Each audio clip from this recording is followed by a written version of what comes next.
of ministries other than what happens here.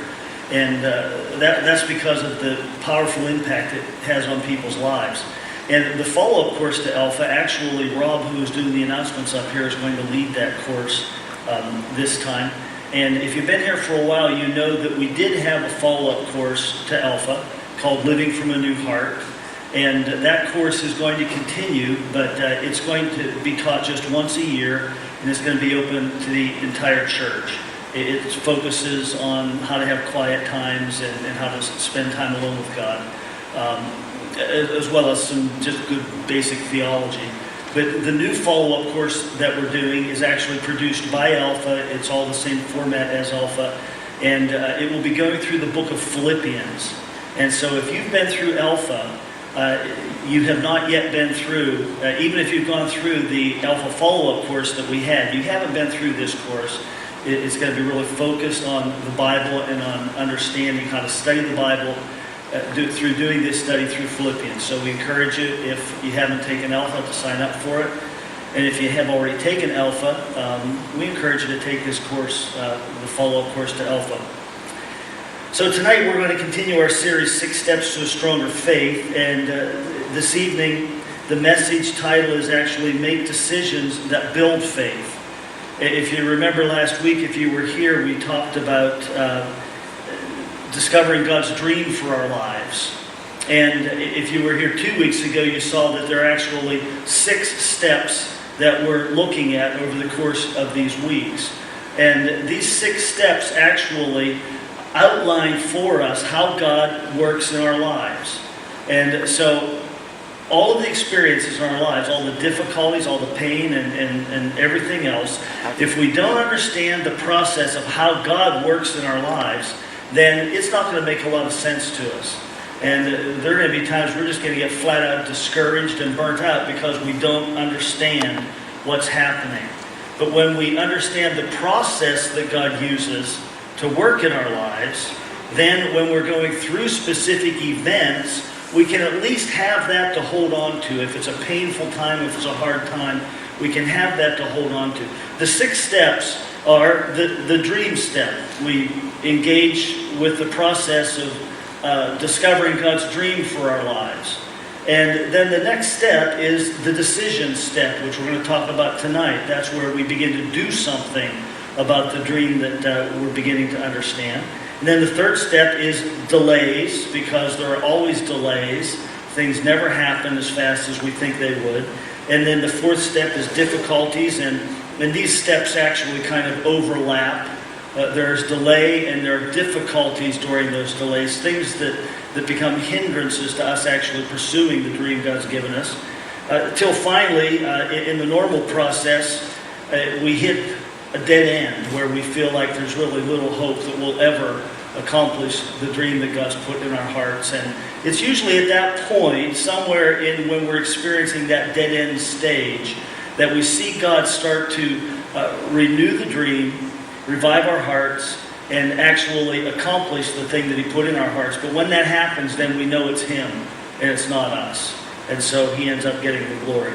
But last week we looked at God's dream for our lives, and tonight we're going to move into the decision phase and how to make decisions that will move us ahead and that will actually stir our faith, because it's not enough just to dream, and it's not enough just to capture God's dream.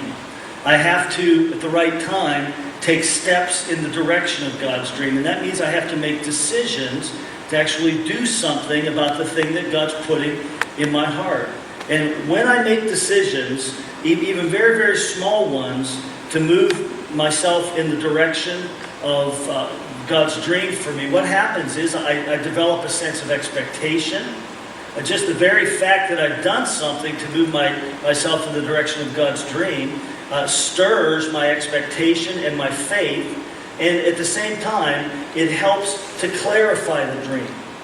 Because that first stage isn't the end of really understanding the dream. It's not like we get a complete blueprint of the dream at the beginning and then work from that blueprint on out. As we go through each of these stages, each of these steps, the dream God gives to us becomes clearer and clearer. And as His dream is clear to us, as His purpose, His will for our lives becomes clearer, and as we respond to it, then faith is stirred in our hearts, and we're able to grow so that we can actually grasp the dream. I remember when Lori and I got married. I knew before I met Lori that God was calling me to be a pastor. And when we met and courted and then were engaged and married, Lori knew also that what God was calling us to. God was calling her to the same thing He was calling me to. And so shortly after we were married, we started to apply to different seminaries and Bible schools in preparation for what God ultimately had for us. And I remember, for some reason, I remember this one application in particular. Maybe it was the first one. Maybe that's why I remember it. But I remember sitting at the kitchen table in the little apartment that we had and filling out an application to Columbia School of the Bible. And I remember how exciting that was. And I remember how it stirred my heart and how it gave me a picture of the future that said this could really happen. Very small step. But sometimes just very small steps are the thing that stir our faith and keep us moving ahead in the direction God wants us to go. In fact, I didn't end up going to that school, but that filling that application out, as well as a few others, was the process that we went through, one of the decisions that we made in order to actually see the dream unfold and end up where God wanted us to be. And so tonight we're going to talk about that, how to make wise decisions, how to make decisions that not only clarify the dream, but also stir faith in our hearts. This is such an important topic, not only for pursuing God's will for our lives, God's dream for our lives, but any issue in life. We have to know the process to go through to make decisions that are going to move us ahead in life. And frankly, I'm afraid that in our culture today, we have a tendency to make frivolous decisions. Decisions not based on any sound information or on any sound thinking or reasoning or planning. And oftentimes in our culture, we're prone to make foolish decisions. With all of the advertising, with all of the manipulation of our desires and the availability of credit and so many different things in our culture today, it's easy for us to make impetuous and foolish decisions. And so even if a person doesn't apply this process to pursuing God's dream for their life, there are countless ways in life to apply a simple process like I'm going to share with you tonight, so that we do make wise decisions in life. And the first one is this. The first decision-making step that really does build faith in our hearts is this. We have to adjust our hearts. We have to walk in humility.